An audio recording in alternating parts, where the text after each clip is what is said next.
Shalom, shalom, shalom. Bienvenue à notre émission à Soubrina Yeshua. Moi, c'est le pasteur Bienvenue Matena Kibangala. Je salue toutes celles et tous ceux qui suivent régulièrement notre émission à Soubrina Yeshua. Et vous souhaitez de très bonnes conditions de Soubrina Yeshua, qui signifie dans l'une de nos quatre langues nationales, le matin avec Jésus. Bien aimé, ce matin, notre thème s'intitule 2 points. Qu'est-ce qui nous séparera de l'amour de Christ? Qu'est-ce qui nous séparera de l'amour de Christ? Bien aimé, la plupart des fois, quand nous traversons des turbulations, des situations les plus difficiles, nous pensons que nous sommes abandonnés. Quand nous sommes isolés à un certain moment, nous sommes malades, nous manquons de tout, nous pensons que Dieu nous a oubliés. Alors la question qu'on te pose ce matin, qu'est-ce qui nous séparera de l'amour de Christ? Nous allons lire à cet effet Romains 8, verset 35. Il est dit ceci, nous lisons de ceci.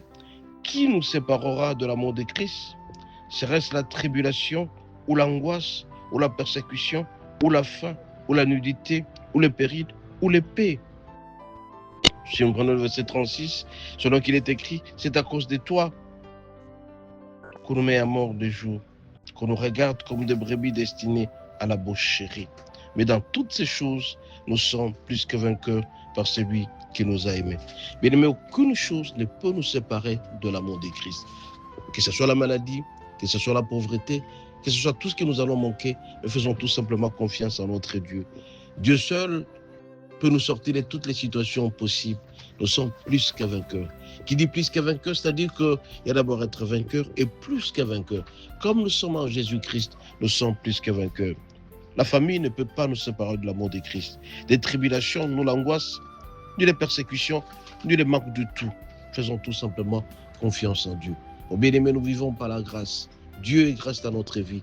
La raison pour laquelle nous sommes appelés à prier sérieusement pour être attachés, très attachés à notre Dieu, pour que sa grâce nous localise à tout moment. Toute personne qui vit en Jésus ne pourra jamais être déçue. Mais au contraire, la grâce va le localiser. Raison pour laquelle ce matin, je vais t'encourager le matin. Toi qui traverses les situations les plus difficiles, tu traverses ta nuit, tu traverses une situation où tu manques de rien, tu ne sais pas payer les loyers, tu ne sais pas payer les frais scolaires pour tes enfants, tu es dans l'impossibilité possible de pouvoir avancer, ou tout simplement tu es très malade et tu es dans le désespoir le plus criant. Je viens te rassurer ce matin, aucune chose ne peut nous séparer de l'amour. L'amour de Christ est très fondamental pour nous.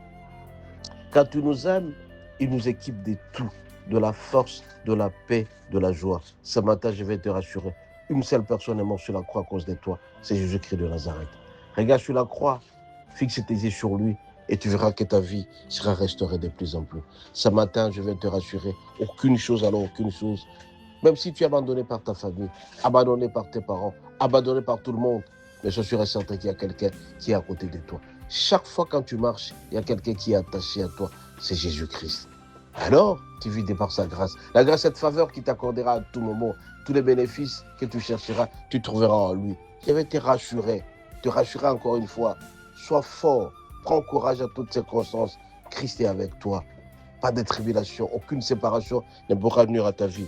Ce matin, je vais te rassurer. Fixe tes yeux sur lui et tu ne seras jamais déçu ni confus. Parce que Christ est dans notre vie. Celui qui a Christ est plus fort que celui qui est dans le monde. Ce matin, mon bien-aimé, je vais te rassurer encore une fois. Aucune tribulation, aucune angoisse, aucune persécution, même la famine ne peut te séparer de l'amour de Christ. Même là, si tu manques même des habits, je serai certain qu'il y a quelqu'un qui viendra au secours auprès de toi. Je te rassure, mon bien-aimé, tu es plus que vainqueur. Tu es vainqueur dans toutes circonstances, quelle que soit la situation. Sois sûr et certain que personne n'a le dernier mot sur toi. Il n'y a que Jésus seul qui a le dernier mot. Or, ce dernier mot, c'est de pouvoir t'encourager, te donner la force d'aller de l'avant. Tu vis dans ta grâce. La grâce de Dieu va te localiser partout où tu es. Un seul conseil que je peux te donner, prie matin, midi, soir. Fais des déclarations de t'approcher de plus en plus de Jésus et tu verras que ça réussira. Plus tu déclares de bonnes choses, plus tu seras béni. Plus tu sais te décourager, plus tu n'auras pas de bénédiction. Prends courage, mon bien-aimé. Rassure-toi que Dieu est avec toi, tu ne seras jamais déçu. Et confie ce matin, je viens te dire en ce début de semaine, qu'il y a quelqu'un qui est en toi, qui va te localiser avec sa grâce et tu réussiras ta vie. Ne te décourage pas. Tu manques d'argent, tu auras cet argent cette semaine. Tu n'as pas une bonne santé cette semaine, tu vas te restaurer. Ta santé sera restaurée et tu seras heureux. Crois seulement à ce Dieu que je prie sérieusement. Prie matin, midi, soir. Tu sais, le surnaturel prépare le physique. Et donc, c'est à travers la prière seule, et seule la prière, que tu seras branché et tu verras que tu seras localisé. Ne te décourage pas, que les gens racontent n'importe quoi. Mais un seul conseil, encore une fois, ne te confie pas aux hommes. Avec les hommes, tu seras dessus. Mais avec Jésus, tu auras de l'espoir. Soyez richement bénis et bon début de semaine. N'oubliez pas de télécharger notre application Asubui na Yesu. Bonne journée et à la prochaine.